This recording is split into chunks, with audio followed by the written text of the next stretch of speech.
to a disease. Otherwise we may get a lot of disease. Nutrients அப்படினா ஊட்டச்சத்துக்கள். Nutrients நம்ம சாப்பிட்ற சாப்பாட்டில் இருந்தால் மட்டும்தான் நமக்கு நல்ல எனர்ஜி கிடைக்கும், சக்தி கிடைக்கும்.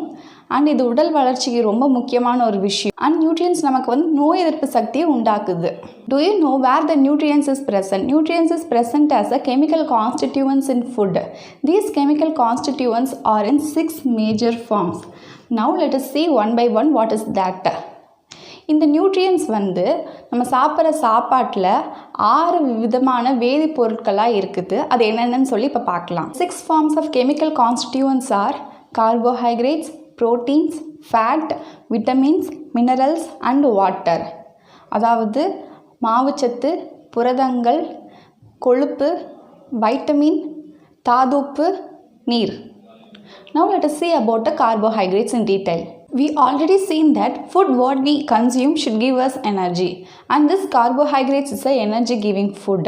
The various forms of carbohydrates are sugar, starch and dietary fiber, and these are the sources of these forms.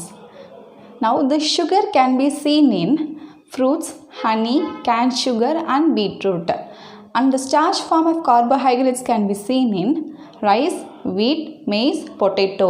The dietary form of carbohydrates can be seen in whole grains and nut. இந்த மாவுச்சத்து நம்ம உடம்புக்கு சக்தி தரக்கூடிய ஒரு உணவு வகை. இது 3 நிலையில் இருக்குது. சர்க்கரை, ஸ்டார்ச் அண்ட் நார்ச்சத்து. சர்க்கரை எந்தெந்த உணவுலலாம் இருக்குது அப்படின்னா பழங்கள், தேன், கரும்பு சர்க்கரை, பீட்ரூட். இந்த ஸ்டார்ச் வந்து எந்தெந்த உணவில் இருக்குன்னா அரிசி, கோதுமை, சோளம், உருளைக்கிழங்கு. இந்த நார்ச்சத்து எந்தெந்த உணவில் இருக்குன்னா முழு தானியங்களும் கொட்டை வகைகளும். Now let us see about fat. Fat is an energy giving food. Fat provides more energy than carbohydrates. Previously we seen carbohydrates, but this fat provides a lot more energy than the carbohydrates. It insulates our body. That means it protects our body, and also we know that our body is made up of cells. This fat also protects our body cells. Now let us see where this fat is present in food. It can be seen in butter, ghee, milk, cheese, paneer, nuts, meat and egg yak.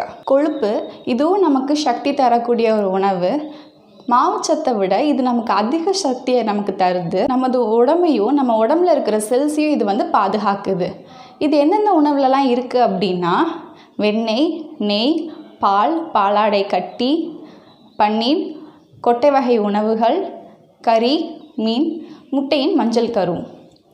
Now let us see about proteins. Protein is a body building food. It helps us for the growth of our body. It helps in cell growth and cell repair. We know that our body is a multicellular organism.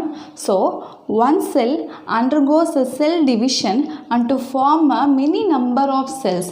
Suppose if one cell got damaged and this damage has to be repaired, and this proteins helps in the cell repairment, and this protein regulates the various body functions. Okay, now let us see what are the sources of proteins. Proteins can be seen in pulse, egg, fish, milk, chicken, soybeans, nuts and gram. புரதங்கள் நம்மளோட உடம்போட வளர்ச்சிக்கு மிகவும் அவசியமானதாக இருக்குது.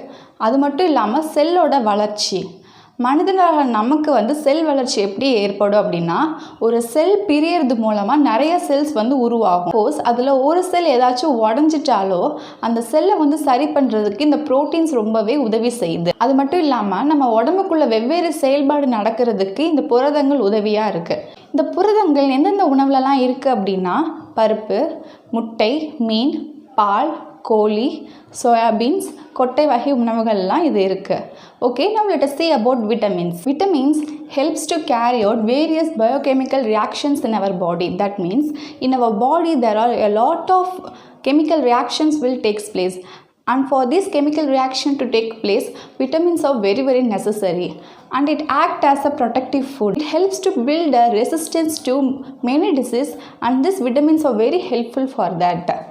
There are 6 major vitamins A, B, C, D, E and K. And from these, B and C are water soluble vitamins.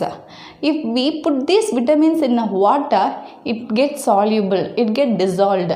And this A, D, E, K, these are fat soluble vitamins. If we put these vitamins in a fat, and these vitamins will soluble, it will get dissolved. Now let us see what are the sources of vitamins. Fruits, vegetables, gram and meet products. நம்ம உடம்புல நடக்கக்கூடிய நிறைய விதமான உயிர் வேதி வினைகளுக்கு இந்த வைட்டமின்கள் ரொம்பவே அவசியமாக இருக்குது. அண்ட் நோய் எதிர்ப்பு சக்தி இந்த வைட்டமின் வந்து அதிகரிக்க செய்யுது. அண்ட் 6 விதமான வைட்டமின்கள் வந்து இருக்குது. A, B, C, D, E and K. இந்த பியும் சியும் நீரில் கரையக்கூடிய விட்டமின்கள். ஏ, டி, இ, கே இது வந்து கொழுப்பில் கரையக்கூடிய வைட்டமின்கள். நீரில் கரையக்கூடிய வைட்டமின் அந்த வைட்டமின் எடுத்து நீரில் போட்டோம்னா அதில் கரைஞ்சி போயிடும். இதை வந்து கொழுப்பில் கரைஞ்சோம் அப்படின்னா இந்த வைட்டமின்கள் கரைஞ்சிரும். இந்த வைட்டமின்கள் எந்தெந்த உணவுலலாம் இருக்குது அப்படின்னா பழங்கள், காய்கறிகள், பருப்பு வகைகள், அது மட்டும் இல்லாமல் கறி வகைகளில் இருக்குது. Okay, now let us see about the types of vitamins and the sources in the food and also